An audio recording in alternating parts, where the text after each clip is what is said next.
When it comes to mastering the science of sales and marketing, doesn't it make sense to get help from an expert?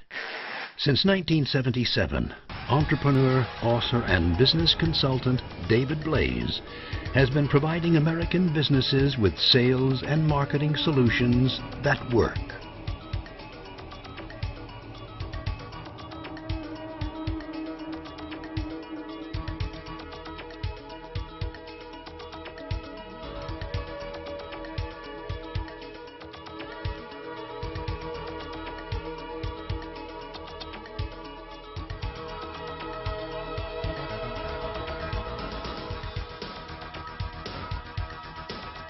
One of the first industrial clients that I dealt with sold bisected in-chemical exhaust fans. All right? So I go into this guy, and we're talking about promotions and solutions. And the guy looks at me and he says, I sell bisected in-chemical exhaust fans. The calibration on these things is extremely important. What do you know about my business, and how can you possibly help me? Selling, like marketing, is a process, not an event. And no one understands the process of sales and marketing better than David Blaise.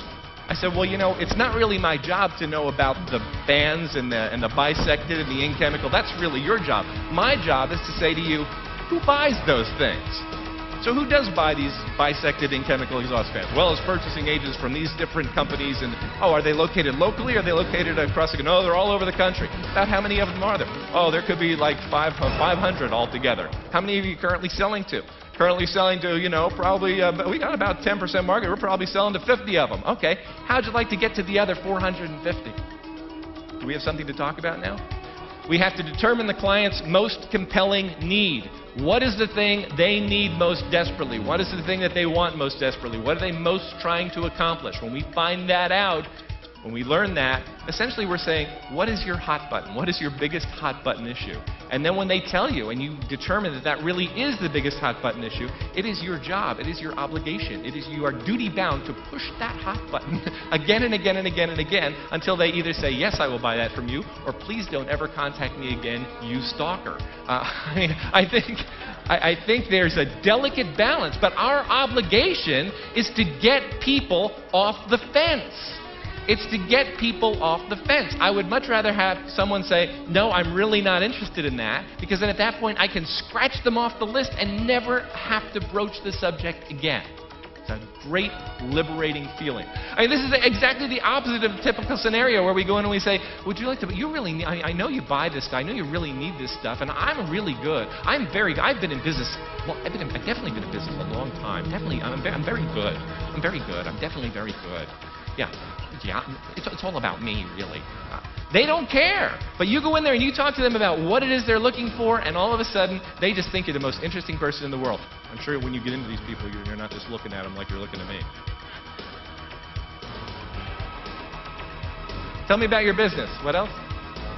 How many employees do you have? How many of them actually work? That's the follow-up question. That's question A and question A1. Yeah. How many of them work for you? Oh, about half. And I learned this lesson from my dentist, Dr. Maggie Cooper, because one time I went in there and I said, hey, doctor, my tooth back here hurts. He said, oh, okay, hang on a second.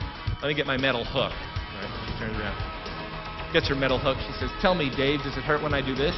Oh, yeah, that really hurts. Okay. Let me get my cold air gun. Just a second. She turns around and she gets out her cold air gun. She says, tell me, Dave, does it hurt when I do this? Oh, yeah, that really hurts. Okay, why is she doing that? Why is she doing that? What?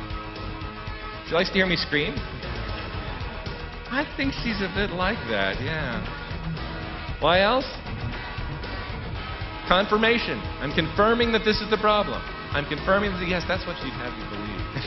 That's what she'd have you believe. I'm just making sure it's that, too. Well, of course. I need to make sure that this is the one that hurts because I don't want to, drill the wrong one, because then you'd be mad at me. I mean, this is a medical practice. I am practicing on you. Sometimes as a consultant, the best thing is when they say, oh, we did this thing, we gave out these things, and all these people came, and it was incredible. And you can go, you know what? Why don't we do that again? Yeah! You're really smart! Well, that's why I'm a consultant, not just a distributor. Because I know these things. Yeah. The neat part about being a consultant also is that you're just like a busy bee going from flower to flower. And you say, what's the most successful promotion you've ever done? And you tell me something that you did. Now, I didn't necessarily help you with that promotion, but now I know, hey, here's something that works, right? And I may recommend something to you. And then I go over here, and I say, what's the most successful promotion you've ever done? And you tell me something completely different. You say, you know, I was just talking to a client of mine, and she said the most successful promotion she ever did was this. Now, I'm not saying your name. I'm not saying, and particularly if you're competitors, I mean, obviously I'm not going to be sharing that kind of information. But if I say, here's something else, okay, great. Now I go over to you and I say, what's the most successful promotion you've ever done? Yeah, well, you know, I've got a client and this is what really worked well for her, and here's something that worked really well for this person, and here's what I'd recommend for you. So you're going from flower to flower. You're a busy bee. You're collecting all the nectar, and you're spreading the love. You're spreading the love. You're spreading the love around. And now, how smart are you? Because I've just got this repertoire of case studies, none of which I've sold, by the way.